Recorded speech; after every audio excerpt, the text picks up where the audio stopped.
balut para traders yang lagi belajar tren atau bagi kalian yang mau mulai trading dan teori-teori belajar konsep-konsep dasar trading, dengerin.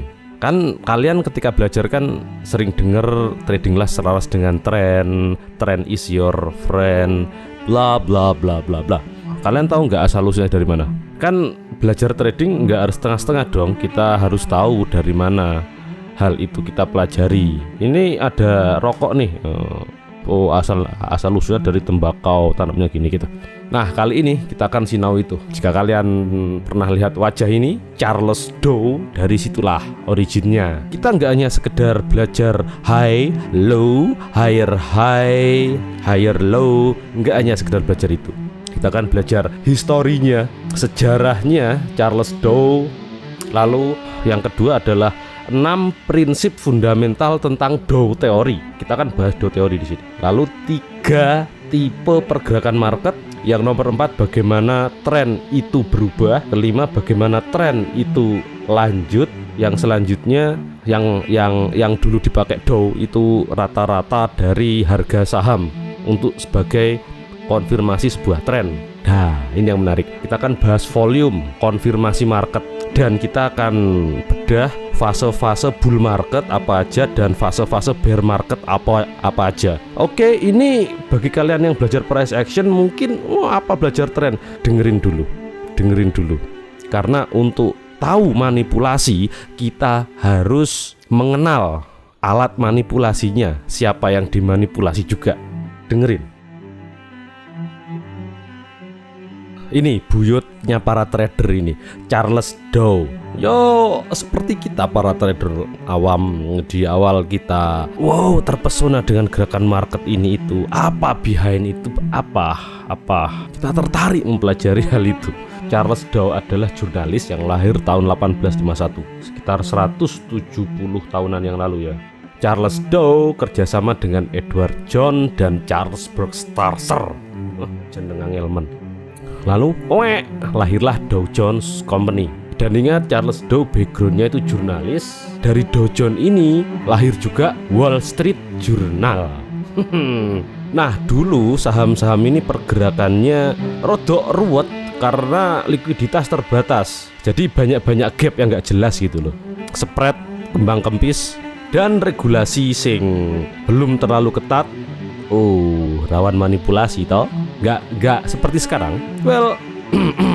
Dan si Dow punya ide. Gimana kalau dirata-ratakan saja? Kalian minta sinyal, klik link di bawah, produk, komunitas, gabung Telegram sekarang. Biasanya sinyal-sinyal yang muncul juga diikuti dengan live streaming ya, meskipun tidak selalu loh ya. Di live streamingnya Forex IMF bagi trader yang baru belajar gitu, silakan. Yang kita sekarang sebut dengan indeks US30, US30 tuh, atau wong klasik menyebutnya Dow Jones Industrial Average, atau rata-rata dari 30 perusahaan gede di US saat itu. Kan gerakannya kan akan jadi lebih smooth kan, daripada kembang kempis melar jemplung jepret. 6 prinsip fundamental Dow teori, bukan news trading sing seperti kalian ngenteni NFP interest rate lalu buy sell terus kalian rungkat itu, bukan itu. Ini adalah prinsip-prinsip dasar bagaimana technical analysis Dow teori itu dipraktekkan. Dari mana? Itu dasar-dasarnya apa? Ada 6. Orang ekor high low, higher lower low. Pertama, average discounts everything except act of God. Itu prinsip pertama. Maksudnya apa, Pak? Jadi rata-rata, harga rata-rata itu mendiskon segalanya kecuali act of God, kehendak Tuhan. Timbul pertanyaan nih, apa yang dimaksud average discount everything? Tak sederhanakan ya.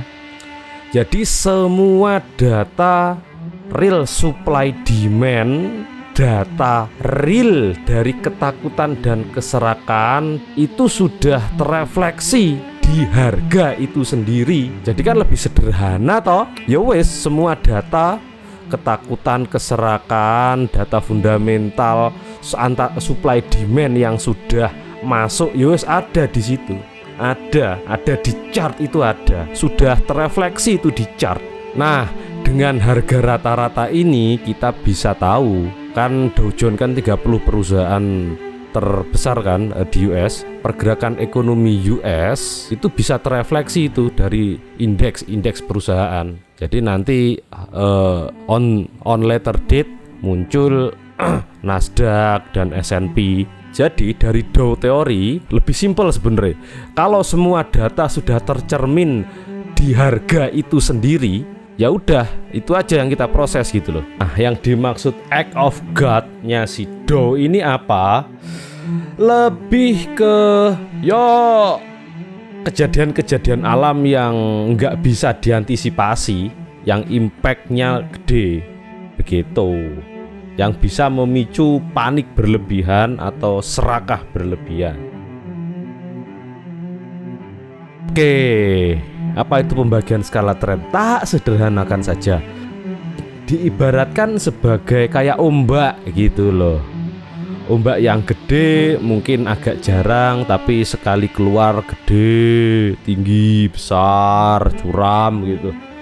Itu ombak-ombak yang utama, major lah. Kalau yang tren-tren secondary mungkin kayak riuk-riuk gitu. Kalau kalian scalping yo kayak gemerci air gitulah, you know lah what I mean. Nah, kita bahas reversal konfirmasi. Kalian perhatikan ini ya, Dow teori. Dari Dow teori itu kalau kita ngomongin reversal, yo teman-teman, tren naik, reversalnya itu break low, buah swing atau pivot, break low, klasik toh. Konfirmasinya itu ada lagi, tidak hanya itu. Ternyata gak sesimpel break low, tapi juga harus 20% dari totalitas harga. Jadi contoh ini, kalau kita ngomongin Dow teori di gold ya, di breaknya sebuah harga, sebuah low itu nggak cukup break low saja, ternyata harus minimal 20%. Contoh, jika emas high-nya itu 2000 ya, untuk dia bisa reversal turun minimal dia hit 1800 baru dikatakan tren reverse. Sejak dulu konfirmasi itu sudah terjadi perdebatan antara break swing tok apa hit 20% ini. Kita ngomongin akumulasi ya. Dalam fase akumulasi menurut Dow teori, dalam fase akumulasi tentu sideways. Di situ menyatakan juga sideways yang volumenya secara perlahan meningkat, lalu terjadi breakout, dan pergerakan lebih clean. Fase akumulasi yang disertai volume yang membesar, lalu terjadi breakout dari range harga itu. Seller di sini, buyer volumenya terlalu banyak, jadi terjadi breakout. Dalam Dow teori di sini juga terjadi volume yang banyak. Ingat, nggak hanya gerakan lebar tanpa volume, tapi gerakan lebar yang disertai volume. Somehow terjadi akumulasi sedikit, lalu terjadi yang Dow teori sebut sebagai eksplosif terakhir. Ini interesting juga ini. Gerakan panjang terakhir atau euphoria market ini terjadi di BTC kan. Kita lihat time frame weekly di Bitcoin. Terjadi fase akumulasi, at least range-nya sangat panjang, disertai bull, retracement, lalu terjadi eksplosif juga. Kalian bisa lihat di sini, eksplosif ketika dia breakout, dan terjadi eksplosif atau gerakan lebar ketika dia mencapai final reach. Sebelum mencapai dia final reach, dia eksplosif juga. Ini euforia-nya market. Dan kenapa di situ jelungup? Well, di sini terjadi scarcity atau orang-orang yang nge-buy di bawah mereka mau take profit. Ingat teman-teman, ketika kita hold sebuah aset, ketika kita nge-buy, kalau kita belum dinyatakan profit, kalau kita belum menutup posisi itu, belum close, belum jual. Sekarang kita bahas bear market. Ketika market drop, turun, apakah sama? Pak, Kalau sell bukannya tinggal dibalik aja Pak. Beda. Di bear market itu beda dengan bull market. Karena jika kalian telisik sejarah, telisik sejarah